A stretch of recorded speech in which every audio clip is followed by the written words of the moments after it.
बारामतीमध्ये पवारांशिवाय दुसऱ्या कोणाला संधी आहे की नाही? 100 वर्ष एकाच घरामध्ये संधी, मग बाकीच्यांनी काय करायचं? नवीन नेतृत्व तयार करण्याच्या पवारांच्या वक्तव्यावर अजितदादांचा सवाल.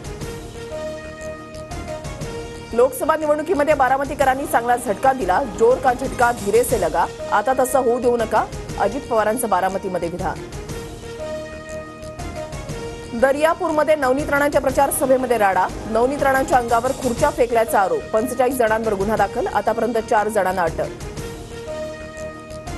मी थोड्याच दिवसांचा पाहुणा, माझ्या समाजाचा लढा अर्धवट राहील की काय याची काळजी. लासलगावच्या सभेमध्ये जरांगे भाऊक. महायुतीमध्ये शिंदेंचं वजन वाढलं. शिंदे फडणवीसांना विचारत नाहीत, ते थेट शहांशी बोलतात. तरी फडणवीसच विरोधी पक्षनेते होणार, रोहित पवारांची टीका. प्रियंका गांधींची गडचिरोलीमध्ये सभा आणि नागपूरमध्ये रोड शो. तर आजचा अमित शहांचा दौरा रद्द. शहा दिल्लीला गेल्याची माहिती. बाळासाहेबांचा आज स्मृतिदिन. उद्धव ठाकरे स्मृतीस्थळी जाणार. संध्याकाळी ठाकरे गटाची बीकेसीमध्ये सभा. शिंदेंची आज नंदुरबार, धुळे आणि फडणवीसांची नागपूर, चांदवड, नाशिक शहरसह इचलकरंजीमध्ये सभा. तर अजित पवार पारनेर, शिरूर, कोरेगाव आणि साताऱ्यामध्ये सभा घेणार.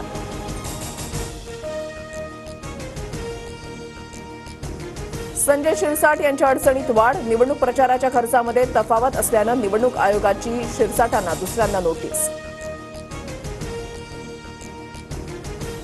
सांगलीतील काँग्रेसच्या बंडखोर जयश्री पाटील यांचं 6 वर्षांसाठी निलंबन. सांगलीमध्ये काँग्रेसकडून पृथ्वीराज पाटील यांना उमेदवारी.